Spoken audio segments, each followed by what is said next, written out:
والعاقبۃ للمتقین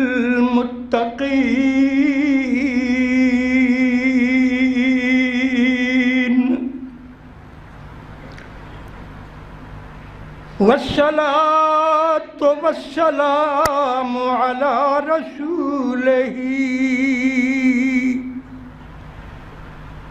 والسلام على رسوله الكريم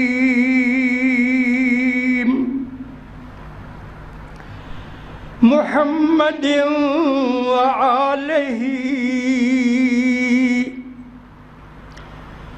وآله وأصحابه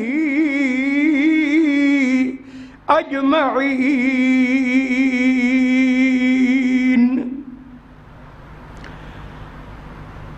أما بعد فأعوذ بالله من الشيطان الرجيم بسم الله الرحمن الرحيم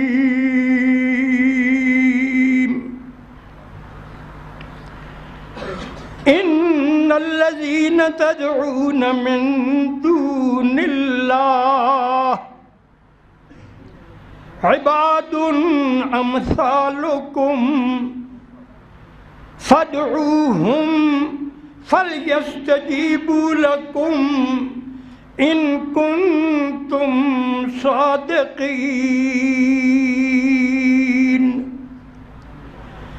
ألهم أرجل يمشون بها أم لهم أيد يبطشون بها أم لهم أعين يبصرون بها أم لهم آذان يسمعون بها قل ادعوا شركاءكم ثم كيدون فلا تنظرون إن وليي الله الذي نزل الكتاب وهو يتولى الصالحين والذين تدعون من دونه لا يستطيعون نصركم ولا أنفسهم ينصرون وإن تدعوهم إلى الهدى لا يسمعوا وتراهم ينظرون إليك وهم لا يبصرون سبحان ربك رب العزة عما يصفون وسلام على المرسلين والحمد لله رب العالمين۔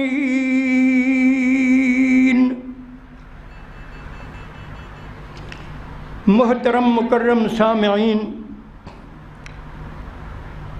آپ حضرات کے سامنے سورۃ الاعراف 9واں پارہ اور سورۃ الاعراف کا آخری رکوع ہے، جس کی چند آیات بینات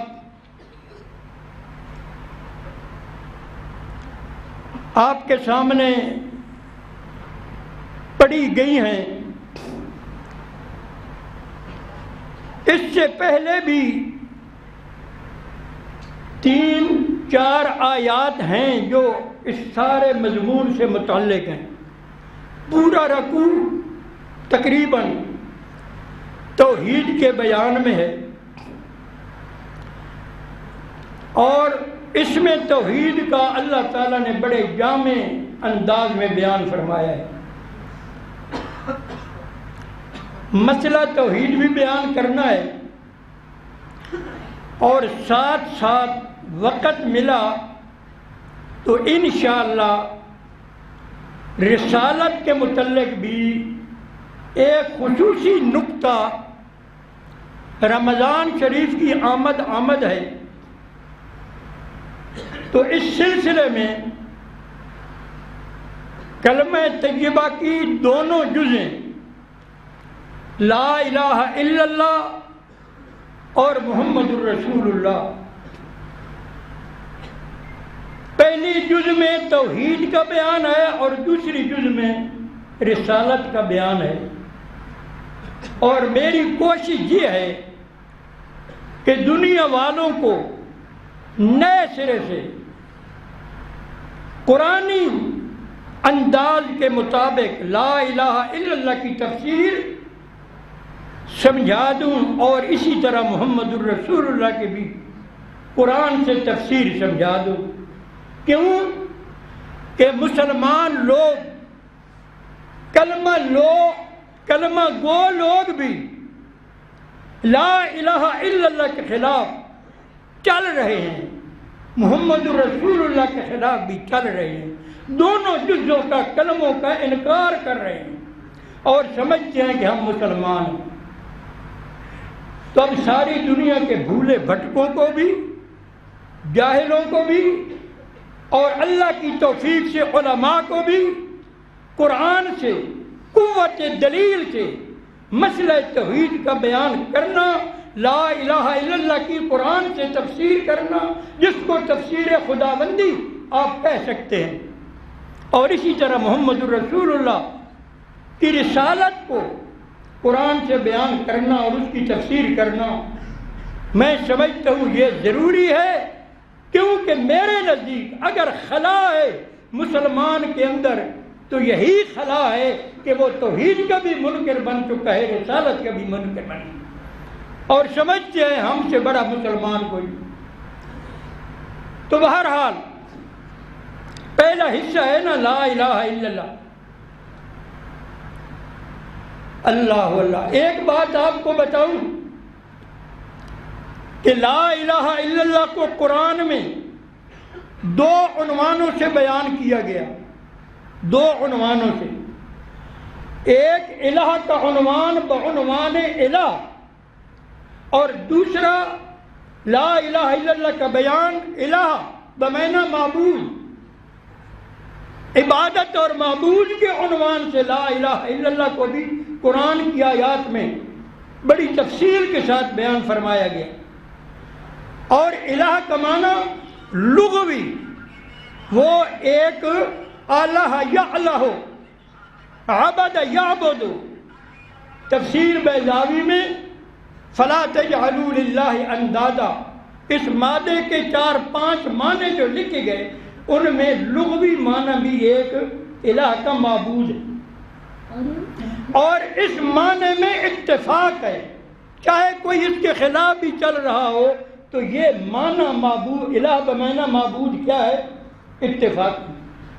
آج تک مجھے کسی کتاب یا کسی عالم سے یہ سننے میں نہیں آیا کہ وہ الہ کا معنی معبود غلط کہتا ہو. ساری دنیا کا اتفاق ہے.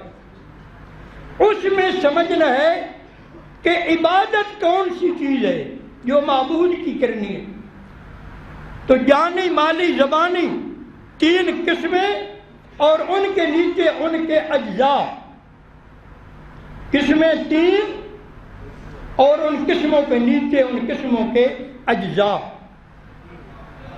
تو اس کی تفصیل کرنی چاہیے. تو جو جانی یا مالی یا زبانی قولی عبادت اللہ سوا کی کرے وہ لا الہ کا منکر ہے. کیوں کہ لا الہ الا اللہ کا معنی اتفاقی یہی ہے، لا معبود الا اللہ. تو کوئی ایک جز بھی عبادت کی غیر اللہ کے لیے کرے گا تو کلمے کا منکر ہو کر کافر ہو جائے گا.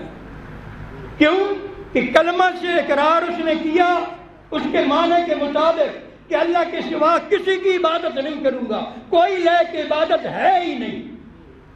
نفی لگ گئی 14 طبق پر، لا الہ لا معبود الا اللہ. عبادت کی نفی 14 طبق سے ہو گئی. اب اگر کوئی جز ذرہ عبادت کا اللہ سے ہٹا کر کسی اور کے لیے کرتا ہے تو وہ اللہ کا دشمن ہے، توحید کا باغی ہے. 1,24,000 انبیاء نے بیان کیا لا الہ الا اللہ، یہ اس کا منکر ہے. میں کہتا ہوں، پہلے بھی کہتا رہا ہوں، نمونہ آپ کو صرف سناتا ہوں، تفصیل نہیں کرتا۔ جب کبھی وقت تھا اور زوردار طریقوں سے بیان کرتے تھے تو سارے اشاعتیوں سے پہلا نمبر میرا ہوتا تھا۔ کیسے؟ میں عبادت کا مسئلہ بیان کرتا، اور یہ مسئلہ لا الہ الا اللہ میں نے بیان نہیں کیا، بلکہ 1,24,000 کم و بیش انبیاء علیہ السلام نے بیان کیا۔ تو میں کہتا تھا ایک نبی کا منکر ایک بار کافر، اور جو 1,24,000 انبیاء علیہ السلام کا بیان کردہ مسئلہ لا الہ الا اللہ اس کے خلاف کرے، وہ اس پر فتویٰ 1,24,000 بار کا ہونا چاہیے، کیونکہ یہ کوئی غلط تو نہیں ہے۔ مجھے ساتھی اپنے کہتے تھے، بڑے بڑے علامے مجھے کہتے تھے، اللہ دا بندہ سننے والوں کا دماغ ہی کام نہیں کرتا، اتنے فتوے کیوں لگاتا ہے؟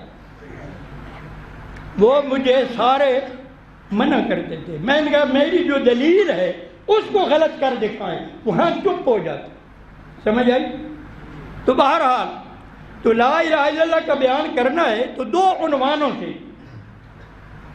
مثلا الہ کا عنوان الہ ہے، اور اس کے متعلق یہ آیات آپ حافظ قاری جتنے ہیں تو وہ کچھ ذہن میں رکھ سکتے ہیں۔ اللہ تعالیٰ ارشاد فرماتے ہیں آیت الکرسی، اللہ لا الہ الا ہو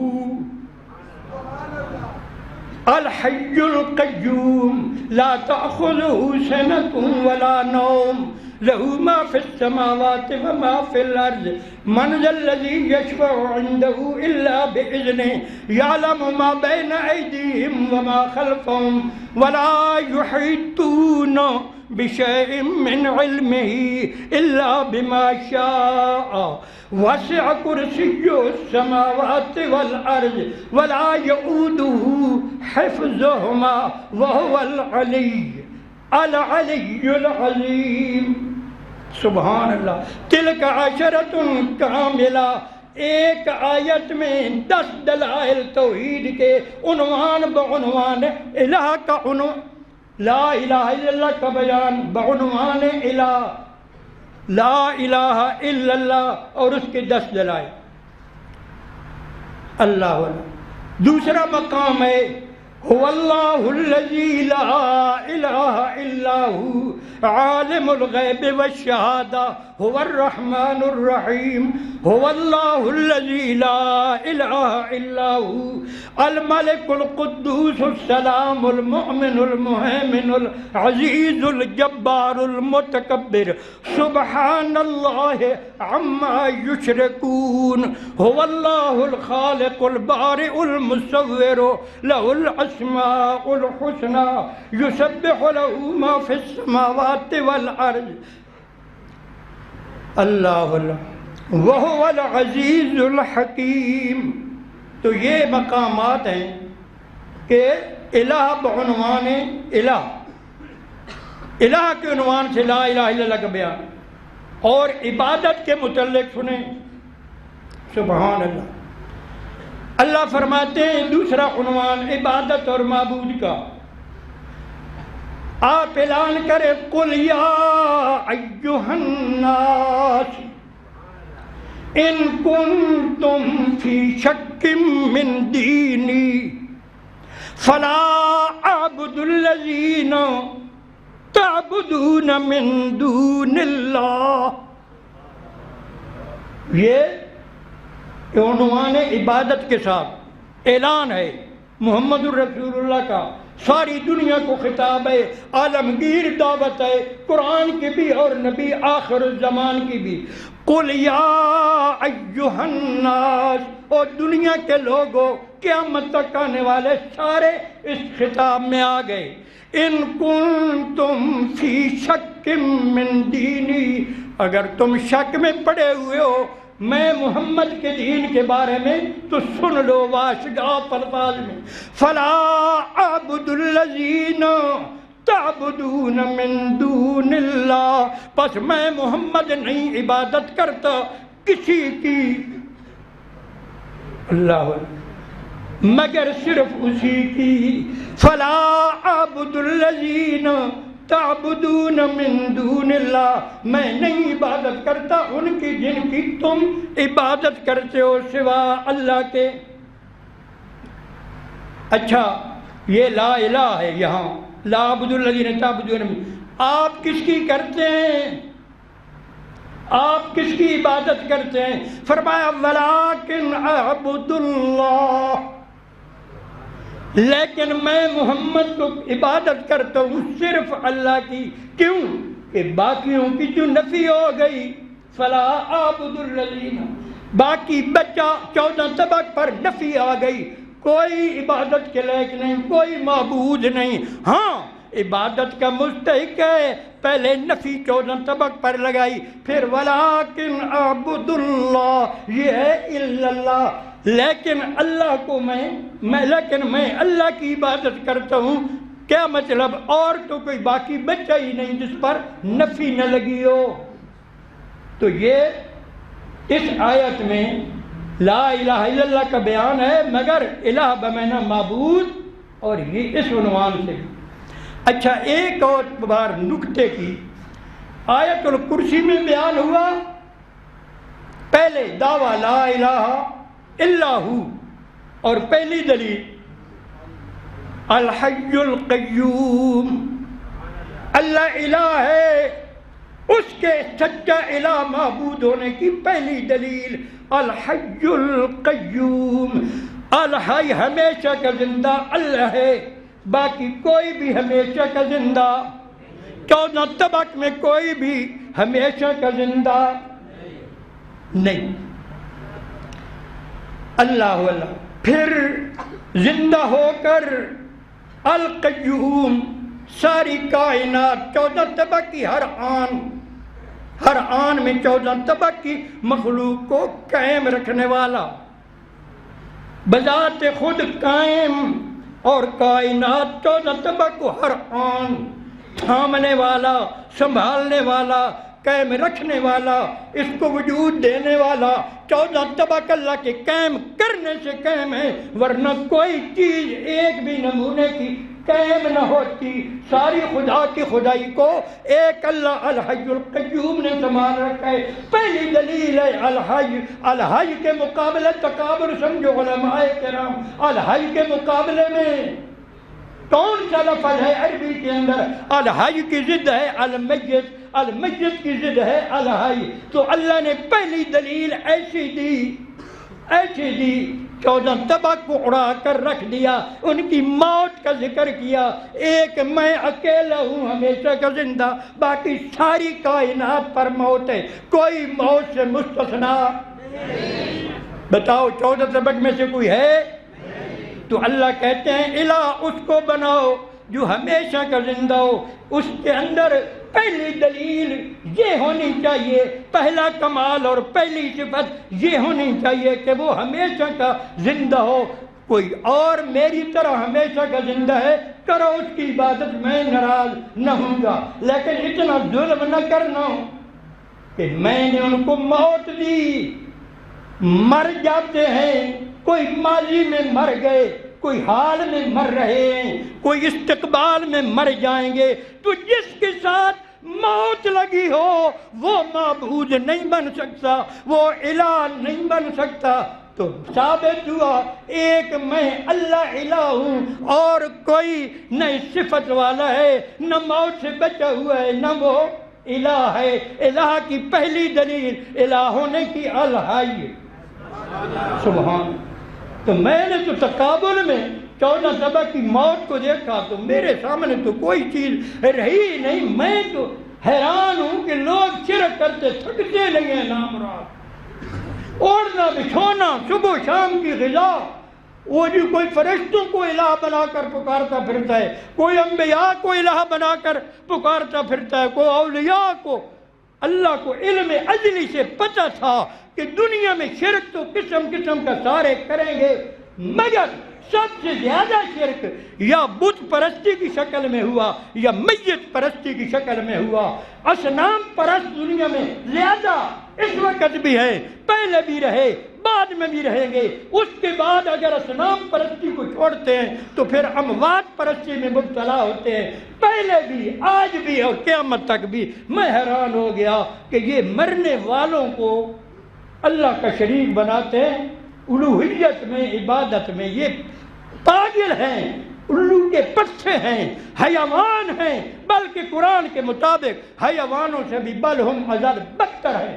اور یہ بھی ایک حقیقت ہے، میں تو حیران ہو گیا، اللہ نے سمجھانے میں کمال کر دیا اور منکروں نے اللہ کی توحید کا انکار کرنے میں بھی ہائے ہائے، بالکل علم کے خلاف، عقل کے خلاف، 1,24,000 انبیاء کے خلاف، تمام آسمانی کتابوں کے خلاف اور مشاہدے اور تجربے کے خلاف، ہر چیز کے خلاف، صرف شیطان کے وسوسے سے شرک کرتے ہیں۔ شرک کی ایک دلیل بھی کوئی نہیں، شرک کی ایک بھی، اور ادھر ساری خدا کی خدائی توحید پر دلیل ہے۔ تو حیرانی ہے کہ نہیں؟ مجھے پہلے سمجھ نہ آتی تھی کہ اللہ نے جتنے عذابات کا قرآن میں ذکر کیا ہے، یا اللہ تیرے کمزور بندے غلطی بھی کر بیٹھتے ہیں، مگر یہ جو ہمیشہ کا عذاب ہے یہ کون برداشت کرے گا؟ میرے تو حواس کام کرنا چھوڑ دیتے ہیں۔ جو عذاب قرآن میں مشرکوں پر ہے، کافروں پر ہے، میں پہلے حیران ہو جاتا تھا، تو یا اللہ رحمان بھی ہے، رحیم بھی ہے، اور اتنے عذابات۔ یہاں تک میری سوچ پہنچی جب قرآن بیان کیا اور قوم نے ساتھ نہ دیا، باوجود دلائل کے قرآن کے وہ مخالفت کرتے رہے، تو مجھے غصہ آیا بڑا، یہ کتاب اللہ کے منکر کیوں بنے ہیں؟ تو ایک وقت وہ آیا کہ اللہ نے فرمایا اگر یہ میری توحید کے منکر اور قرآن کی آیات کے منکر تیرے قابو میں دے دیے جائیں، تیرے قبضے میں دے دیے جائیں، تو ان کے ساتھ کیا کرے گا؟ تو میرے سوچ میں، میرے اپنے ایمانی جذبات کے سے میرے سوچ میں آیا ان قرآن کے منکروں کو مار مار مار مار مار کر میں خود مر جاؤں تو الگ بات ہے، ورنہ جتنے تک میری زندگی اور میری طاقت کام کرے گی ان کا مارنا میں ختم نہیں کروں گا۔ جب یہاں یہ میری کیفیت ہوئی تو میں نے کہا بالکل اللہ نے جہنم کا عذاب اور جتنی سزائیں قرآن میں ذکر کی ہیں جب اس کے شریک بناتے ہیں، قرآن کے منکر بن کر، 1,24,000 انبیاء کے منکر بن کر، علم کے عقل منکر بن کر، عقل کے منکر بن کر، مشاہدے کے ہر چیز کے منکر بن کر کرتے ہیں اور کسی طرح یہ سمجھتے نہیں، تو پھر ان کا علاج سوا جہنم کے کوئی ہے ہی نہیں۔ بالکل اللہ حکیم کی حکمت کے عین مطابق میں اس درجے پر پہنچ گیا۔ تو خیر جی، الحی القیوم پہلی دلیل تھی نا، الحی اصل تو مفرد ہے، میں نے ذرا مولوی والا لفظ استعمال کیا دلچسپی کی وجہ سے کہ اللہ تو ہے الحی القیوم اور ہر فرد مخلوق ہے المیت المختوم۔ المیت ہر کوئی جانتا ہے میت مرا ہوا، اور المختوم کا معنی مہر مارا ہوا، تو یہی موت کی مہر مارا ہوا دوسرا لفظ ساتھ میں لا دیا۔ اللہ ہے الحی القیوم اور ہر فرد مخلوق ہے المیت المختوم۔ تو ان کو شرم نہیں آتی، عقل ماری گئی، علم ختم ہو گیا، وہی پر ایمان نہیں، قرآن پر ایمان نہیں، جو المیت المختوم کو بھی اللہ کی عبادت میں، الوہیت میں شریک بناتے ہیں۔ اب بتائیں،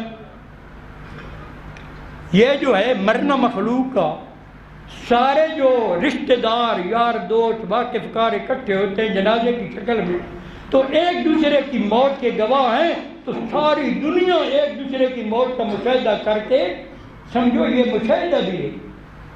ادھر قرآن بھی کہتا ہے کہ موت آئی اور پھر موت کے بعد قیامت تک کے لیے فَيُمْسِكُ الَّتِي قَضَىٰ عَلَيْهَا الْمَوْتِ، موت بھی آتی ہے، روح جسم سے نکلتی ہے، اور نکلنے کے بعد قیامت تک کے لیے فَيُمْسِكُ الَّتِي قَضَىٰ عَلَيْهَا الْمَوْتِ، جس پر موت کا اللہ نے فیصلہ فرما دیا اس کی روح کا امساک قیامت تک ہے، قیامت تک، قیامت۔ اور دوسرا تھا نیند والا، وہ نائم تھا، میت نہیں تھا، نائم تھا، میت نہیں تھا۔ کیوں کہ روح کا تعلق ابھی جسم کے ساتھ باقی تھا۔ یہ کون ہے؟ نائم۔ جس پر موت آئی اس کی روح کا تو موت کا فیصلہ ہوا قیامت تک کے لیے، تو روح بھی قیامت تک کے لیے رک گئی۔ ہاں، جس کو چھوڑنا ہے وہ ہے اپنا نیند والے کی روح، اس کو اللہ اپنے قبضے میں، کنٹرول میں لیتا ہے۔ وہ نیند کی حالت میں یہ کیفیت ہے کہ جب کوئی آدمی سو رہا ہو ہر چیز سے غافل ہو جاتا ہے، ہر چیز۔ اور تجربہ کیا ہے؟ سونے والے کسی بندے کو، نبی کو یا ولی کو آج تک مشرکوں نے یہ نہیں کہا سونے کی حالت میں اللہ کے رسول میرے لیے دعا کرو، میرے لیے سفارش کرو، میرا فلاں کام کرو، میرا فلاں کام کرو، یا چلو اپنا ہی کام کرو۔ سارا تصرف اور سارے علم اگرچہ زندہ ہے، نائم ہے، مگر سونے کی حالت میں یہ ساری دنیا کا مشاہدہ بھی ہے۔ میں بھی سوچتا ہوں، باقیوں کی سوچ ماری گئی، سوئے ہوئے بندے کو تو یہ نہیں کہتا کہ میرے لیے دعا سفارش کرو، لیکن جب موت آ گئی، سونے والے کے جسم میں روح کا تعلق تھا، روح نکلی نہیں تھی، اللہ نیند کی حالت طاری کر کے اس کو غافل کر دیتے ہیں۔ اللہ فرماتے ہیں میں غفلت سے پاک ہوں، لا تأخذہ سنۃ ولا نوم۔ اور جن کو تم الہ بناتے ہو جب وہ زندہ ہوتے ہیں نیند کی حالت میں، تو اس وقت تو نہیں کہتے کہ سفارش کرو، اور جب وفات پا جاتے ہیں، موت آ جاتی ہے، روح جسم سے نکل گئی، پھر اللہ نے روک لی قیامت تک کے لیے۔ خالی اجساد مبارکہ انبیاء علیہ السلام کے بھی قبروں میں مدفون ہیں، لیکن جیسے زندگی میں نیند کی حالت میں ان کو کوئی دعا سفارش کا نہیں کہتا تھا، تو اب وفات کے بعد، قبر میں دفن ہونے کے بعد، اب موت کے بعد کیسے کہتے ہیں جی ہمارے لیے سفارش کرو؟ مولویوں کی چوری پکڑی گئی ہندوستان میں، عجم میں، ادھر تو نہیں کراتے عام اموات سے سفارش، لیکن جب حج پر جاتے ہیں، عمرہ پر جاتے ہیں، وہاں حضرت صدیق کی قبر مل گئی، حضرت فاروق کی قبر مل گئی، نبی کریم محمد رسول اللہ کی قبر مبارک مل گئی۔ وہاں جا کر یہاں علمی ہمارے ساتھ اختلاف بناتے ہیں، مولوی علمی اختلاف بناتے ہیں، وہ یہ ہے وہ ہے، بہانے شیطان نے سکھا دی وہ بناتے ہیں، اور ادھر تو نہیں کرتے، اور وہاں جب جاتے ہیں تو سارا وہی عقیدہ اموات پرستوں والا وہی رکھ کر ہؤلاء شفعاؤنا۔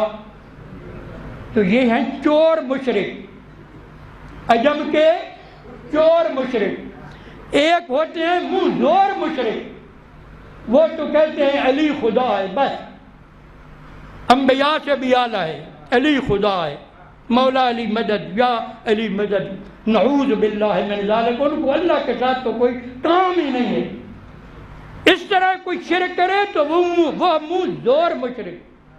دوسرا، عجم کے مردے ہندوستان میں کتنے عرس ہوتے ہیں، سینکڑوں نہیں ہزاروں، بلکہ پتہ نہیں اب تو لاکھوں سے بھی تعداد زیادہ ہو گئی۔ وہاں کیا ہوتا ہے؟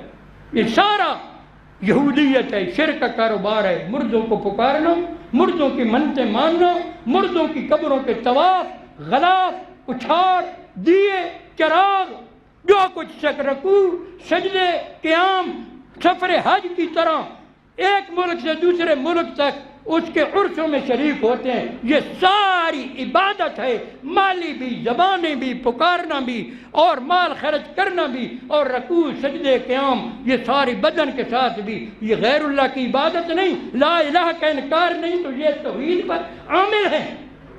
اتنا عام ہے شرک، توبہ توبہ توبہ، آج تک وہی یہودیوں والا شرک ان سے نہیں ٹوٹا۔ تو خیر بات چلی تھی کہ یہ نیند میں غافل ہوتا ہے، اس وقت کوئی نہیں کہتا، لیکن موت کے بعد۔ اچھا میں دو آیتیں آپ کو نشاندہی کر کے پھر آگے چلتا ہوں۔ مکے والے مشرکوں کا ذکر ہے نا سورۃ یونس 11ویں پارے میں، فرمایا وَيَعْبُدُونَ مِن دُونِ اللَّهِ مَا لَا يَضُرُّهُمْ وَلَا يَنفَعُهُمْ وَيَقُولُونَ هَؤُلَاءِ شفعاؤنا عند اللہ۔ مکے کے مشرک ابو جہل پارٹی عبادت کرتے تھے اللہ سوا کی، جو ان کو نفع نقصان نہیں دے سکتے۔ اگر کوئی ویسے پوچھ لیتا احمد کہ عبادت کیوں کرتے ہو ان کی، تو عبادت کا جواب، پکار کا جواب کیسے؟ ان کو اس لیے پکارتے ہیں ہؤلاء شفعاؤنا عند اللہ، یہ ہمارے اللہ کے دربار میں سفارشی ہے، ہمارے کام اللہ سے ہمیں کرا دیتے ہیں۔ اس لیے کچھ تو اصل معبود کی عبادت اور کچھ ان کی خوشامد، ان کی چاپلوسی، ان کی یہی خدمت، یہی عبادت، یہی مراسم بندگی۔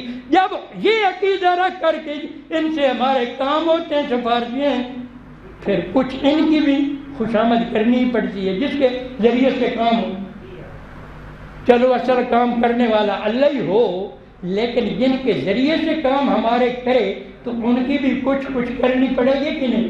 منت سماجت تو، اور یہی منت سماجت اور پکار عاجزی یہی عبادت تھی۔ اللہ کہتے ہو صرف میرے لیے ہو، تمہیں کس نے کہا ہے کہ پہلے ان کی خوشامد عبادت ان کی کرو، ان کو پکارو، ان کو سفارشی بناؤ، اور پھر وہ تمہاری پکار میرے تک پہنچائیں گے، تمہارا مطلب پورا کرنا ان کے ذریعے سے ہوگا۔ اور ظالموں یہی تو شرک ہے۔ آج یہ کچھ اللہ کے لیے، کچھ حد ہو گئی۔ اولاً عبادت جس کے ساتھ ٹچ ہوگی وہی اس کا معبود ہے۔ عبادت عابد اور معبود میں، عبادت کے مسئلے میں نہ کوئی موڑ ہیں، نہ چکر ہیں، نہ چوکے ہیں، نہ کوئی راستے کی تبدیلی ہے، اور درمیان میں جو واسطہ بنایا جائے، وسیلہ بنایا جائے، سفارشی بنایا جائے، پھر اس کی عبادت کرتے ہیں لوگ، تو عابد اور معبود کے درمیان یہ تیسرا معبود کون سا آ گیا؟ فعل عبادت ہے، اور کہتے ہیں جی ہمارے سفارشی ہیں۔ پہلا بت کبھی بولتے ہیں، بت دیکھتے ہیں، بت سنتے ہیں، بت بولتے ہیں، جواب دیتے ہیں، یا دعا اپنے لیے بت کرتے ہیں، دوسروں کے لیے دعا سفارش کیسے کرتے ہیں؟ تو یہ علم کے منکر، عقل کے منکر، انسانیت کے منکر حیوانوں سے بھی گئے گزرے جو پتھر کی مورتیاں بنا کر ان کو کہتے ہؤلاء۔ آج بھی یہی ہو رہا ہے، لیکن تھوڑا سا فرق ہے۔ ابو جہل پارٹی والا شرک نہ صحیح، اصنام پرستی نہ صحیح، اوثان پرستی نہ صحیح، مگر اموات پرستی آج تک موجود ہے، اور حتیٰ کہ کلمہ گوں میں ہندوستان اور پاکستان اور یہ عجم کا بہت بڑا بر اعظم جنوبی ایشیا، یہ بہت ساری عربوں کی آبادی یہ اس شرک اموات پرستی میں مبتلا ہے آج تک۔ کلمہ پڑھنے کے باوجود اموات پرست، ان کا شرک ثابت کرنا ہو، یہ بھی سفارشی بناتے ہیں، لیکن اصنام کو نہیں، اموات الغیر واحیاء کو سفارشی بناتے۔ سمجھ آئی؟ بت پرست تو چلو یہ تعویل کر کے جی وہ بتوں کی کرتے تھے، وہ تو احمد بے وقوف تھے، مشرک تھے، ہم تو ان کی نہیں کرتے۔ اچھا تم کس کی کرتے ہو؟ سفارش کے لیے کس کو پکارتے ہو؟ سفارش کا مطالبہ کس سے؟ اموات سے۔ سفارش کا مطالبہ کس سے کرتے؟ اموات سے۔ اچھا نبی کریم صلی اللہ علیہ وسلم کی قبر مبارک پر یہ سارے سفارش کے قائل ہیں، علماء ہو کر، صوفیاء ہو کر، پیر فقیر ہو کر، غوث قطب ابدال ہو کر، جتنے نام قرآن میں ان کا آئے ہی نہیں، وہ ہوں یا انبیاء ہوں یا اولیاء ہوں جن کا ذکر قرآن میں ہے، یہ سب کو کیا سمجھتے ہیں؟ قبر پر سفارشی سمجھتے ہیں۔ تو میں کہہ رہا تھا کوئی منظور مشرک، وہ دو پارٹی ہیں، ایک وہ پرانے قدیم جو علی کو الہ مانتے تھے، اور دوسرے ذرا اس سے نیچے اموات پرست، لیکن عجم کے یہ بھی منظوری میں داخل ہے، یہ بھی منظور مشرک شریعت میں جن کا دخل نہیں، مردوں کو سفارشی، ان کو پکارنا، پتہ ہی نہیں وہ کون تھا اور کون نہیں تھا، وہ خاندان کا کیسا تھا، پیشے کا کیسا تھا، کوئی علم اس کے پاس تھا یا جاہل تھا، ان کو کسی سے کام نہیں، بس صرف پوجا کرنے کے شیر دلیر ہیں، یہ بھی منظور مشرک۔ اور ایک ہیں ہاں وہ پہلے کہہ دو شہزور مشرک یا منظور مشرک، ان کو کہہ دو شہزور نہ صحیح، ان کے مقابلے میں مشرک تو ہیں لیکن ذرا کمزور مشرک۔ اور پھر ایک ہیں چور مشرک جو کہتے ہیں نہیں عجم کے اندر تو کوئی میت، جتنی قبروں والے مشہور ہیں، کوئی سفارش نہیں کرتا، البتہ جب حج عمرے پر جائیں تو وہاں صحابہ کرام رضوان اللہ علیہم اجمعین اور محمد رسول اللہ کی قبر مل گئی، یہ چور مشرک وہاں جا کر شرک کرتے ہیں، سفارش کی درخواستیں اللہ کو کرنے کی بجائے نبی کریم کو پکار کر کہتے یہ ہمارے لیے سفارش کرو۔ مناسک کی کتابوں میں ان کی چوری پکڑی گئی، 15-16 کتابوں کا حوالہ دے کر کہتے ہیں اسلامی کتابیں ہیں، لکھن والے بڑے مشہور علماء گزرے ہیں اور انہوں نے اجازت دی ہے، لہذا ان کی اجازت سے یہ شرک جائز ہو گیا۔ ہم کہتے ہیں قرآن کو بھی دیکھنا ہے کہ بس صرف علماء کی اجازت ہے، یہ عقیدے کا ثبوت ہے، ایمان کا اظہار ہے۔ تو میں کہتا ہوں مکے والے مشرک جو بتوں کو ہاؤلاء شفعاؤنا عند اللہ کہتے اور سمجھتے تھے، ان کے شرک کا، ان کے کافر ہونے کا ذکر سورۃ یونس میں ہے۔ اور جو موت کے بعد انبیاء اولیاء کو سفارشی عقیدہ رکھ کر پکارتے ہیں اور ہاؤلاء شفعاؤنا عند اللہ کا عقیدہ رکھتے ہیں، وہ بھی ان کی طرف مشرک ہیں۔ اور ان کا ذکر ہے اسی سورۃ زمر کی آیت میں 24ویں پارے کے اندر، اللہ یتوفی الانفس حین موتها والتی لم تمت فی منامها فیمسک التی قضی علیها الموت ویرسل الاخرى الى اجل مسمى ان فی ذلک لآیات لقوم یتفکرون۔ آگے کیا ہے؟ ام اتخذوا من دون اللہ شفعاء۔ پہلے موت اور نیند کا فرق بیان کیا اور اس کے بعد سفارش کا مسئلہ۔ کیا مطلب؟ اللہ فرماتے ہیں جن کو میں نیند دیتا ہوں انہی کو موت بھی دے دیتا ہوں۔ موت وفات صغرا، ہاں نیند وفات صغرا اور موت وفات کبرا۔ جب وفات صغرا نیند ہوتی ہے تو اس وقت تو سفارشی نہیں بناتے، نہ زندگی میں بنایا، نہ بناتے ہیں، مشاہدے کے بھی خلاف، تجربے کے بھی خلاف کسی نے آج تک نیند والے کو نہیں کہا، درخواست نہیں دی کہ سفارش کرو۔ اور جب موت آ گئی، وفات کبرا ہو گئی، اس کی روح کو اللہ نے قیامت تک کے لیے جسم کے ساتھ تعلق سے، ہر قسم کے تعلق سے روک دیا۔ قرآن اللہ سے روح کو چھڑانے والا کوئی بھی نہیں، اور کوئی یہ جو وسوسے شیطانی ہوتے ہیں ان سے تو کوئی چیز ثابت نہیں ہوتی۔ قیامت تک کے لیے موت کا فیصلہ ہے، اس دن اللہ مردوں کو زندہ کرے گا جب قیامت قائم کرے گا۔ اچھا، تو اب ہے شرک کرنے والوں نے موت کے بعد، وفات کے بعد، قبر میں مدفون ہونے کے بعد کہتے ہیں ام اتخذوا من دون اللہ شفعاء، کیا انہوں نے اللہ سے ورے سفارشی بنا لیے۔ اب دو آیتوں کا رب سمجھو علماء، اللہ کا کلام ہے، ذکر پہلے موت اور نیند کا، بعد میں سفارش کا رگڑا نکالا اللہ نے۔ تو یہاں مراد بت کیسے ہو سکتے ہیں؟ پہلا بت سوتے ہیں، بت جاگتے ہیں، بت زندہ ہوتے ہیں روح جسم کے ساتھ مرکب، اور پھر مرتے ہیں اور پتھروں سے روح نکالی جاتی ہے۔ اور یہ آیت انبیاء پرستوں کے متعلق ہے، اولیاء پرستوں کے متعلق ہے، محمد پرستوں کے متعلق ہے، صدیق پرستوں کے متعلق ہے، فاروق پرست کے متعلق ہے۔ کیا مطلب؟ جو انبیاء اولیاء کو سفارشی سمجھیں موت کے بعد یہ بھی مشرک ہیں، یہ بھی۔ اب تو مسئلہ توحید واضح ہو رہا ہے۔ عبادت جو کرتے ہیں اے سفارشی سمجھ کر ہی پکاریں، پکار مخل عبادت ہے، ایسا شرک کرتے ہیں کہ کئی حیثیات سے مشرک بنتے ہیں۔ اللہ ہونا تو یہ مشرک آ گئے نا قرآن کی زد میں۔ اب جو ان کو مستثنا کرے، ہم کسی مولوی کے پابند نہ توحید کے منکر کسی مولوی کو کوئی وقت دیتے ہیں، بس اس کو سب کچھ بل ہم ازل جانوروں سے بھی گیا گزرا سمجھتے ہیں۔ وہ مولوی نہیں جو قرآن کی آیات سے پھر جائے۔ اچھا تو یہ اموات پرستوں کے متعلق کہتے ہیں۔ آگے اللہ نے تردید فرمائی۔ اچھا انہوں نے سفارشی سمجھ رکھا ہے کس کو؟ اموات کو۔ فرمایا قل اولو کانوا لا یملکون شیئا ولا یعقلون، اے ولا یعقلون شیئا لا یملکون شیئا ولا یعقلون شیئا، نہ ان کو اختیار ہے سفارش کرنے کا۔ یہ ہو گیا کہ تم جن کو سفارشی کہتے ہو ان کو تو اختیار ہی نہیں ہے۔ اختیار اللہ دے، اذن دے تو سفارش کریں۔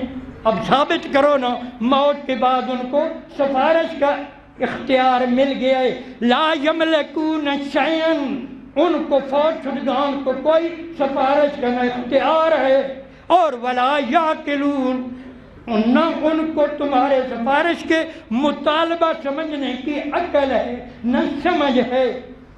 میں نے بیان کیا تو بعض علماء نے مجھے کہا جی آپ نے جو بیان کیا آپ نے ایک لفظ جملہ غلط استعمال کیا۔ کیا جی؟ میں نے کہا لا یملکون شیئا ولا یعقلون، سارے آ گئے نا جمع، تو جو استثناء کر کے محمد رسول اللہ صلی اللہ علیہ وسلم کی قبر مبارک سے سفارش کے قائل تھے ان کو ذہن میں رکھ کر میں نے کہا کیا یہ آپ ان سے مستثنا ہیں کہ سارے اموات لا یملکون شیئا ولا یعقلون؟ تو میں نے یہ لفظ کہہ دیا کہ محمد رسول اللہ وفات کے بعد، موت کے بعد سفارش کے مطالبہ کرنے والوں کے اس مطالبے کو سمجھنے سے قاصر ہیں، اور آپ بھی لا یعقلون میں داخل لا یعقل ہیں۔ اب علماء جو تھے نا، کوئی تو ہوتے ہیں توحیدی، انہوں نے تو کوئی جو توحید پر پکے انہوں نے تو کچھ محسوس نہ کرنا تھا، لیکن جب قرآن کی آیت میں زد میں لا کر میں نے یہ کہا نا تو انہوں نے کہا جی یہ بے ادبی ہے۔ کیوں؟ کہ انبیاء علیہ السلام کی ارواح کا مسئلہ ہے قرآن میں، وَإِذَا أَخَذَ اللَّهُ مِيثَاقَ النَّبِيِّينَ، تو انبیاء کی ارواح کو بھی نبی کہا گیا، اور انبیاء علیہ السلام کے اجساد کو بھی زندگی کے دوران کیا نبی بیان فرمایا گیا، نبی ثابت کیا گیا۔ تو آپ نے یہ جو لفظ استعمال کیا تو آپ نے یہ صراحت کرنی تھی کہ اجساد انبیاء موت کے بعد لا یعقلون ہیں۔ آپ نے سپیشل طور پر نبی کریم کے متعلق یہ جو کہا نا یہ بے ادبی۔ میں نے کہا چلو میری مراد تو یہی تھی جو قبر میں مدفون جسد مبارک ہے، اب موت کے بعد اس کے اندر جسد مبارک کے اندر سفارش کا مطالبہ کرنے والوں کی سفارش کا مطالبہ سمجھنے کی صلاحیت اب نہیں ہے۔ انہوں نے کہا آپ الفاظ کو محتاط استعمال کریں۔ میں نے کہا ٹھیک ہے، میں آئندہ کے لیے یہ محتاط ہو جاؤں گا کہ روح کے ساتھ نہیں لگاتا، احساس ادراک روح کے ساتھ ہے، وہ جنت بھی ہے۔ یہ زمین جو انبیاء کی ارواح سے خالی ہے، انبیاء کی ارواح زمین میں تو کوئی نہیں۔ تو مطلب یہ کہ مسئلہ سمجھنا، ماننا قرآن کے مطابق قرآن کا قانون توحید کی دلیل ماننا یہ میرا ایمان ہے، توحید ہے۔ تو بہرحال انبیاء علیہ السلام ہو یا اولیاء کرام ہو، اللہ کہتا ہے لا یملکون شیئا ولا یعقلون۔ اور اگلی آیت پھر ہے قل للہ الشفاعۃ جمیعا، محبوب اعلان کر ساری سفارش اللہ نے اپنے قبضے میں لے رکھی ہے، ساری سفارش اللہ کے قبضے میں ہے۔ اللہ خود اذن دے کر بلوائے، کسی کی سفارش کروائے تو وہ سفارش کریں گے، ورنہ کوئی بول ہی نہیں سکتا۔ یہ رب و جلال بھی میرے سچے معبود ایک اللہ کا ہے، کسی اور کا کائنات میں یہ رب و جلال نہیں کہ اس کے سامنے اجازت کے بغیر بول کوئی نہ سکتا ہو۔ ایک اللہ کا دربار ہے کہ اس کے سامنے کوئی بھی بول نہیں سکتا۔ تو یہ سفارشی جو ہم بات کو سمجھتے ہیں، تو یہ جو آیات میں نے سورۃ اعراف کی پڑھی ان کا ترجمہ کرتا ہوں کیونکہ وقت میرا خیال ہے کوئی قریب ہو گیا ہے۔ یہ پورا رکوع آپ پڑھیں گے نا سورۃ اعراف کا آخری، لوگ کہتے ہیں یہاں سے بت مراد ہے، اور اللہ کیا فرماتے ہیں؟ یہ شروع ہوا ایشرکون ما لا یخلق شیئا وهم یخلقون ولا یستطیعون لهم نصرا ولا انفسهم ینصرون وان تدعوهم الى الهدى لا يتبعوكم سواء علیکم ادعوتموهم ام انتم صامتون ان الذین تدعون من دون الله آخر تک جا رہا ہے۔ یہ آدھا پونا رکوع یہ سارا اموات پرستوں کے خلاف ہے۔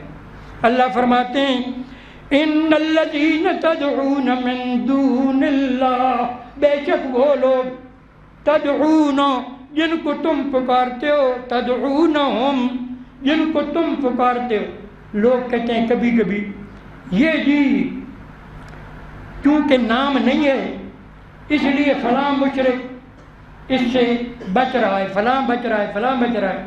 اللہ نے صلے اور موصول کا ذکر کیا، ہر فرقہ سن لے جو بھی اللہ سوا کسی کو پکارتے سارے آ گئے نا۔ کیا بات؟ ان الذین، بے شک وہ لوگ، کون وہ؟ جس کو پکارتے ہیں عیسائی، جس کو پکارتے ہیں یہودی، جس کو پکارتے ہیں بت پرست، جس کو پکارتے ہیں اولیاء پرست، لات منات عزا ہبل، سارے مشرک آ گئے۔ فرشتوں کو جو پکارتے ہیں وہ بھی، اور جو انبیاء اولیاء کو پکارتے ہیں وہ بھی، سارے۔ اللہ نے فرمایا جن کو اللہ سوا تم پکارتے ہو وہ سارے کیا ہیں؟ عباد امثالکم، تمہاری مثل بندے ہیں۔ تو وہ تمہارے معبود کیسے بن گئے؟ تم بھی عابدین، وہ بھی عابدین، وہ بھی عباد، تم بھی عباد۔ اور ظالمو، اللہ معبود کی عبادت کرو، اللہ کے بندے بن جاؤ۔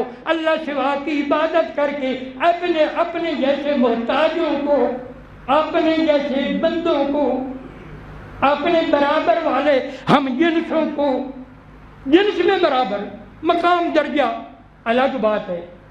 تو جو عباد الامثالکم کے لفظ ہے یہ اصنام پر فٹ آئیں گے یا انسان پر فٹ آئیں گے؟ تمہاری مثل بندے یہ بت ہیں۔ کیا عقل سلیم یہ کہتا ہے کہ اس عباد الامثالکم کا مصداق یہ لفظ بتوں پر زیادہ سچے آتے ہیں کہ انسانوں پر؟ اللہ فرماتے ہیں کیوں خواہ مخواہ شرک کر کے جہنم میں جاتے ہو جن کو میرے سوا پکارتے ہو؟ عباد امثالکم، تم نے تو اپنے ہم جنسوں کو معبود بنا لیا۔ اچھا تم مرو گے تم بھی پچھلے زندوں کے معبود بن جاؤ، وہ بن سکتے ہیں تو تم کیوں نہیں بن سکتے؟ اور اللہ کہتے ہیں اپنے آپ پر قیاس کرو 14 طبق کو، مخلوق ہونے کے اعتبار سے، بندہ ہونے کے اعتبار سے۔ بندے بندوں کو معبود بنا رہے ہیں، معبود میں اکیلا، وہ ظالموں کیوں شرک کرتے ہو؟ جن کو پکارتے ہو عباد امثالکم، وہ تمہاری مثل بندے۔ اچھا چلو نہیں رہتے نا تو میدان میں کوئی قبر والا، کوئی میت تاڑ لو کہ آؤ ہم اس کی پکار کرتے ہیں، اس سے جواب ہی دلواؤ، ساری دنیا کو پتہ چلے کہ وہ جواب دیتے ہیں یا دعا سفارش کرنے کی صلاحیت رکھتے ہیں۔ اللہ فرماتا ہے فَادْعُوهُمْ، پکارو نہ ان کو، اور ان کے لیے جواب دینا ضروری ہے۔ فَلْيَسْتَجِيبُوا لَكُمْ، تم ان کو پکارو، ان کو چاہیے مدعوین کو کہ وہ تمہیں جواب دیں تمہاری پکار کا، سب کو جواب سنواؤ۔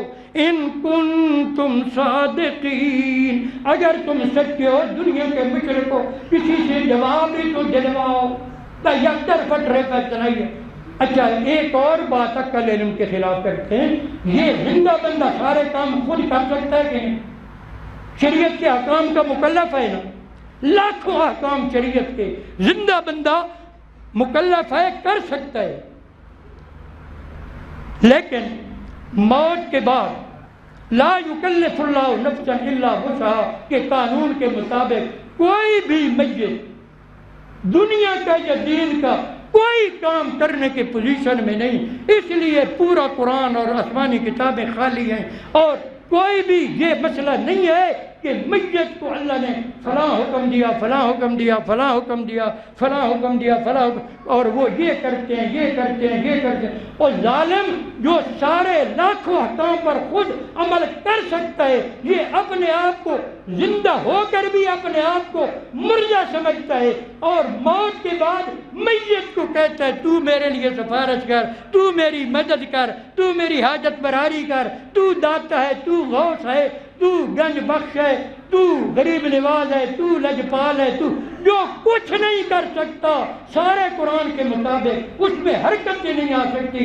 کوئی میت کو سیدھے کو کوئی بے ادبی سمجھو، کوئی الٹ دے دشمن، تو میت اپنے آپ کو سیدھے بھی یہ الٹا پڑا ہو نا، کوئی کہے حضرت یہ بڑی بری حالت ہے، وَإِن تَدْعُوهُمْ إِلَى الْهُدَىٰ، اگر تم ان کو ہدایت کی طرف بلاؤ ان کے جسم میں حرکت نہیں آئے گی، وہ اپنے آپ کو سیدھا نہ کر سکیں گے۔ أَمَّن لَّا يَهْدِي إِلَّا يُهْدَىٰ قُلِ اللَّهُ يَهْدِيكُمْ لِلْحَقِّ أَفَمَن يَهْدِي أَحَقُّ، اللہ کہ جو اپنا ہے نا میت یا بت سمجھو اس کو کوئی الٹا کر دے، اور پجاری کہیں حضرت یہ بری حالت آپ کی لگ رہی ہے، اپنے آپ کو سیدھا تو کر لو، یہ مطلب ہے ہدایت کی طرف اپنے آپ کو سیدھا تو کرو۔ اللہ فرماتا ہے اپنے آپ کو سیدھا، یہ حال نہ اس میں حرکت ہے نہ اس میں سیدھا کرنا، اپنے آپ کو سیدھا کرنے کی صلاحیت ہے، اور نہ کوئی کسی قسم کا ادراک، نہ شعور، نہ علم، نہ عقل، وہ خالی خالی ہے۔ اور لا یکلف اللہ نفسا الا وسعها قانون کے مطابق وہ کر ہی کچھ نہیں سکتا، اور اللہ تعالیٰ اس کی گنجائش وسعت طاقت کے مطابق ہی احکام کی تکلیف دیتا ہے۔ تو جو سب کچھ زندہ کر سکتے ہیں، شرعی احکام پر بھی عمل، دین اور دنیا کے کام، یہ میت کو کہتے ہیں ہم کچھ نہیں کر سکتے، تو ہماری مدد کر، تو ہمارا حاجت روا، تو مشکل کشا، تو سفارشی، تو بولنے والا، تو سننے والا، تو جاننے والا، تو دیکھنے والا، تو سب کچھ۔ انا للہ، میں تو سمجھتا ہوں ساری دنیا الو کے پٹھوں سے بھر گئی ہے، کوئی نہیں ہے جو اللہ الحی القیوم کو وحدہ الہ مانتا ہو۔ بہرحال لا الہ الا اللہ 14 طبق کی سب سے بڑی حقیقت اور دعویٰ قرآن اور ساری کائنات لا الہ الا اللہ پر کھڑی ہے۔ جب تک توحیدیوں کا وجود دنیا میں ہوگا قیامت نہیں آئے گی۔ لا تقوم الساعة الا علی شرار الناس، کہ قیامت قائم ہوگی تو بدترین مشرکوں پر قائم ہوگی۔ اللہ کو وحدہ لا شریک سمجھ کر اللہ اللہ کرنے والا ایک توحید بھی دنیا میں ہوگا تو قیامت نہیں آئے گی، اور جب قیامت آئے گی تو سارے اموات پرست، اصنام پرست ہوں گے۔ تو بہرحال یہ سارے ان کی پوجا نہیں چھوڑتے، عبادت نہیں چھوڑتے۔ تو اللہ تعالیٰ نے قرآن کی تمام آیتوں میں تمام اپنے سوا جن کو لوگ عبادت کرتے آلہہ باطلہ سب کی نفی کی ہے۔ اگر توحید کے دلائل میں قرآن کی آیات سے کسی کو مستثنا کرتے ہیں تو توحید ٹوٹتی ہے، توحید کا انکار ہوتا ہے۔ 14 طبق ان دلائل میں اللہ نے شامل رکھے ہیں، سارے فرشتے بھی انبیاء بھی، سب پر موت ہے کہ نہیں۔ تو یہ اچھا دوسرا، یہ جو فوت ہو جاتا ہے ہم زندہ لوگ اس کا جنازہ پڑھتے ہیں کہ نہیں؟ تو اسلام کی تعلیم کیا ہے؟ جو مر گیا وہ عمل کرنے سے رہ گیا، وہ عمل کرنے سے اور تم زندہ ہو تو اس کا حق ہے، مسلمان ہے تو اس کی بخشش کی دعا کرو، اس طرح دعا کر کے اس کو غسل دے کر کفن پہنا کر دعا کر کے جنازہ پڑھ کے اس کو قبر کے حوالے کرو۔ اور یہ جو مشرک کہتے ہیں کہ وہ ہمارے سفارشی ہیں، یہ تو غلط معاملہ، اسلام کے برعکس کفر اور شرک کا معاملہ۔ یہ سب کچھ خود کر سکتے ہیں تو کہتے ہیں ہم تو کسی کام کے نہیں، اور میت جو بن گیا وہ سارے کام اس کے حوالے۔ یہ کوئی علم ہے یا عقل ہے؟ بس سارے ایک دوسرے سے بڑھ کر یہ حیوان ہے، اور اللہ نے جو فرمایا نا کہ یہ حیوان ہے، بل ہم اضل، بلکہ اس سے زیادہ غافل ہے، یہ بھی ایک حقیقت ہے۔ تو میں ان کو نہ انسان مانتا ہوں، نہ عالم مانتا ہوں، نہ کوئی ان کو کچھ بھی نہیں مانتا۔ یہ سارے بل ہم اضل میں داخل، ساری دنیا سے بدترین ذلیل۔ ان الذین کفروا من اہل الکتاب والمشرکین فی نار جہنم، اور شر البریہ اور شر الخلق اور شر الدواب یہی مشرک ہیں۔ اور اللہ فرماتے ہیں فساد نہ کرو، ولا تفسدوا فی الارض بعد اصلاحها وادعوه خوفا وطمعا ان رحمت اللہ قریب من المحسنین۔ اللہ کی عبادت، اللہ کی پکار، اللہ کی توحید، یہ تو اس سے تو ہوتی ہے اصلاح اہل ارض کی۔ یہ اصلاح ہے جو ہم مسئلہ توحید بیان کرتے ہیں، اور جو شرک کرنے والے ہیں اللہ نے فرمایا ہے فسادی کی، فسادی مشرک ہے، کوئی مباحث فسادی نہیں ہو سکتا۔ اور قرآن پاک میں پہلی امتوں کی ہلاکت کا ذکر ہے، سورۃ روم ہے، فرمایا ظہر الفساد فی البر والبحر بما کسبت ایدی الناس لیذیقہم بعض الذی عملوا لعلہم یرجعون۔ اور آگے کیا ہے؟ قل سیروا فی الارض ثم انظروا کیف کان عاقبۃ الذین من قبل کان اکثرہم مشرکین۔ اللہ فرماتے ہیں بر اور بحر میں فساد آتا ہے شرک سے، اور جن کو میں نے پہلی قوموں کو تباہ کیا کان اکثرہم مشرکین۔ وہ زمین میں چل پھر کر دیکھو عرب والو، تمہارے آس پاس جو قومیں تباہ ہوئی، مرکز تھا خانہ کعبہ اور وسط الارض، انبیاء علیہ السلام بھی اس کے آس پاس قریب قریب بستیاں تھیں جن کو اللہ نے تباہ کیا۔ فرمایا جو جرم ان کا تھا وہی جرم تم کر رہے ہو، کون اکثر میں وہ شرک کی وجہ سے برباد ہو گئے۔ اور ظاہر ہو گیا بر اور بحر میں فساد کس وجہ سے کہ لوگ شرک کرتے ہیں۔ دماغ کا سبب عید النار، دماغ کا سبب عید النار۔ آج بھی وہی شرک ہو رہا ہے، تو کیوں اللہ کے عذاب نہ آئے، کیوں کرونا نہ آئے؟ یہ اللہ کی طرف سے پکڑ ہے، مگر یہ پھر بھی اللہ کی طرف توحید نہیں ماننے کی طرف رجوع نہیں کرتے، اللہ کے باغی بنے ہوئے ہیں۔ دعا کرو اللہ تعالیٰ مجھے بھی آپ کو بھی لا الہ الا اللہ پر قائم رکھے، استقامت عطا فرمائے، اسی پر زندہ رہیں، لا الہ الا اللہ پر اسی پر مریں، اور اللہ ہی کی طلب میں اسی عقیدے پر قیامت کے دن اٹھائے جائیں، تو انشاءاللہ باقی سارا مسئلہ اس توحید کی برکت سے حل ہو جائے گا۔ لیکن جو لا الہ الا اللہ کا غدار ہے، امریکہ کا یار ہے، وہ کبھی بخشا نہیں جائے گا۔ تو آج کل لوگوں نے اپنی مجبوریاں خود سخت بنا رکھی ہیں، جو دشمن تھے ان کو دوست بناتے ہیں۔ قرآن کیا کہتا ہے؟ یا ایھا الذین آمنوا لا تتخذوا اليہود والنصارى اولیاء بعضهم اولیاء بعض ومن یتولهم منکم فانہ منہم۔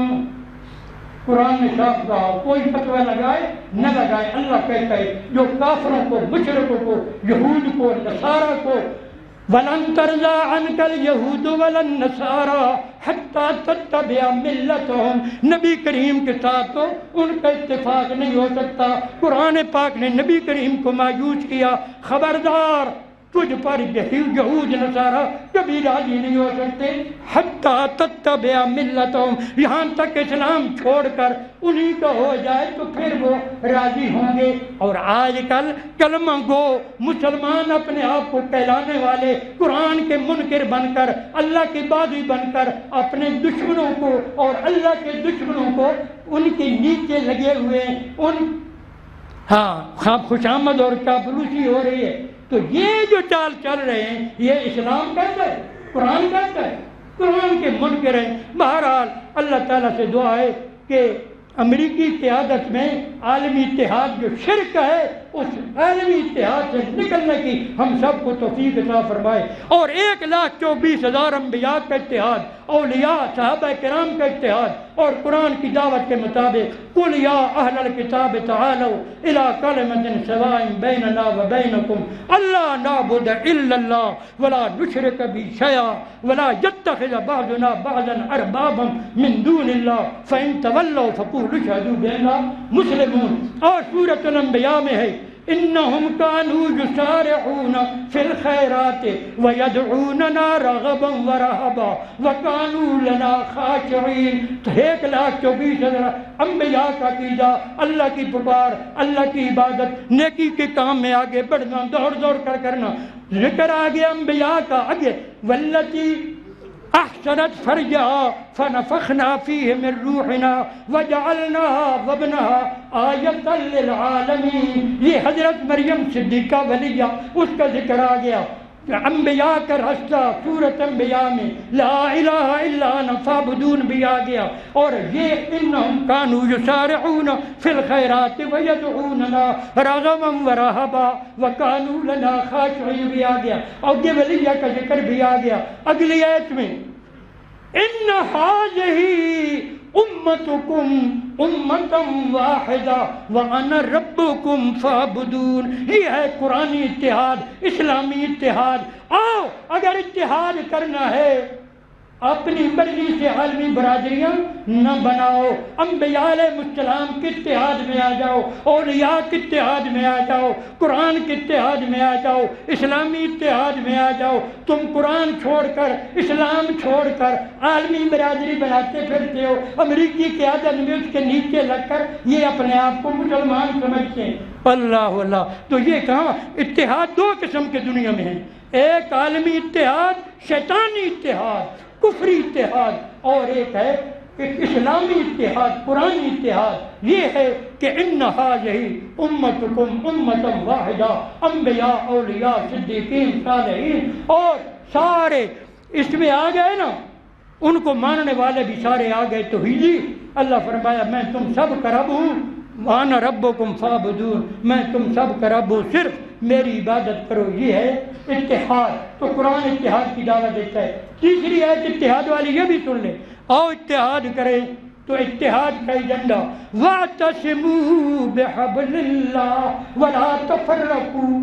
جو قرآن چھوڑ کر چلے وہ فرقہ پرست ہے، اور جو قرآن کو اپنائے، صرف قرآن کو دلیل بنائے، صرف قرآن کا اپنے آپ کو مکلف سمجھے، آؤ قرآن پر اتحاد کریں۔ میں ساری دنیا کو دعوت دے رہا ہوں، ساری دنیا میں، واعتصموا بحبل اللہ جميعا ولا تفرقوا۔ او مسلمانوں اتحاد کرو۔ تم اتحاد کی دعوت دے سکتے ہو جس اتحاد کی دعوت خود اللہ نے دی۔ آؤ قرآن پر اتحاد کریں، آؤ اسلام پر اتحاد کریں، آؤ اللہ کی وحدہ عبادت پر اتحاد کریں، وحدہ الوہیت پر اتحاد کریں، انبیاء علیہ السلام کی امت واحدہ میں داخلہ لے لیں۔ ان کے ساتھ یہ ہے اسلامی اتحاد اور قرآنی اتحاد، اور وہ اس سے نکل کر لوگ فخر کرتے پھرتے ہیں ہمارا جی فلاں کے ساتھ اتحاد ہے، یہ عالمی برادری امریکہ کے نیچے لگ کر یہ سارے جہنم میں جانا چاہتے ہیں، اسلام کے باغی ہیں، اور پھر کہتے ہیں ہم مسلمان ہیں۔ اللہ تعالیٰ سے دعا ہے ہمیں قرآن پر اتحاد کرنے کی، 1,24,000 انبیاء کے عقیدے لا الہ الا اللہ پر اتحاد کرنے کی، اولیاء کے توحید والے عقیدے اسی لا الہ الا اللہ پر اتحاد کرنے کی، اور صرف خالص اللہ اپنی عبادت کرنے کی توفیق عطا فرمائے۔ اگر یہی پہلے وما خلقت الجن والانس الا لیعبدون، تو میں خیر عرض کرنے لگا تھا دوسری عبادات کی آیات بھی، لیکن ایک آیت نمونے کی پڑھ دی، چلو دوسری تیسری بھی سن لو۔ اللہ فرماتے ہیں قل یا ایھا الکافرون لا اعبد ما تعبدون۔ کتنا مزہ آیا ہوگا، کتنا مزہ، کتنی روحانی لذت، سکون، اطمینان۔ یہ جو اللہ نے فرمایا محبوب اعلان کر، کیا اعلان ہے؟ فتویٰ پہلے، فتویٰ لوگ کبھی کبھی مجھے کہتے ہیں یا میرے ساتھیوں کو کہتے ہیں، مولوی خضر حیات صاحب کو کہتے ہیں ہے بڑا سخت، صحیح بھی بات کرتا ہے تو، لیکن یہ گویا کہ سختی تمہاری شدت ساتھیوں کی نہیں جاتی۔ میں کہتا ہوں میں نے فتویٰ تو نہیں لگایا، یہ تو اللہ کا فتویٰ ہے، نبی کو اللہ حکم دے رہے ہیں، ان الفاظ کے ساتھ بیان کرو، یا ایھا الکافرون لا اعبد ما تعبدون۔ تو بہرحال عبادت کے عنوان سے بھی بیان کیا گیا، الہ کا مسئلہ الہ کے عنوان سے بھی بیان کیا گیا، اور اس پر آیات ہیں، ان کی تفسیر، اور پہلا نمبر توحید میں اللہ نے اپنی حیات کو پہلی دلیل بنایا، اور مخلوق کی مقابلے میں موت کو ان کا الہ کا شریک نہ مرنے کی پہلی وجہ قرار دیا کہ ان پر موت ہے۔ سمجھو نا اس کی اہمیت۔ آیت الکرسی میں پہلے دعویٰ بعد میں دلیل۔ سورۃ مومن میں هو الحی لا الہ الا ہو، پہلے هو الحی بعد میں لا الہ۔ ذرا سمجھو نا، پہلے الہ کا دعویٰ وحدہ کا، پہلی دلیل الحی، اور وہاں پہلے هو الحی اور بعد میں لا الہ الا ہو۔ تو بہرحال یہ موت کو اولیت دی، اور موت علت قطعی ہے کہ جس پر موت آتی ہے اس کا کچھ باقی نہیں چھوڑ دی۔ تو اس علت قطعی کو کیوں نہیں مانتے؟ جو قطعی چیز کا منکر ہو وہ فتویٰ ساری امت کا ہے کہ وہ کافر ہوتا ہے۔ قرآن کی آیات قطعیات ہیں، اور موت رکاوٹ ہے، موت کی وجہ سے کوئی صفت حیات اموات غیر احیاء میں نہیں ہے۔ یہ بھی اللہ نے آیت بڑی بھول رہی تھی، اموات غیر احیاء، اب ان سے کیا نکال؟ وہ موت کو اڑا کر زندگی والے سارے صفات کا مجلس میں ثبوت کر کے سارا شرک اس پر مرتب کرتے ہیں۔ ام الشرک کا عقیدہ یہی ہے، مردوں کو مردہ نہ سمجھنا، ان کو فرضی طور پر زندہ قرار دے دینا، اور اس مفروضے پر چل کر پکارنا، سفارشی اور سارا کچھ۔ اللہ تعالیٰ ہمیں توحید پر پکا رکھے۔ دنیا نہیں رہتی اموات پرستی سے تو اللہ کے پاس جہنم کا علاج موجود ہے۔ بہرحال اللہ تعالیٰ ہمیں توحید پر مارے، توحید پر زندہ رکھے، توحید اپنی طلب میں اللہ اٹھائے، عقید توحید پر۔ وآخر دعوانا ان الحمدللہ رب العالمین۔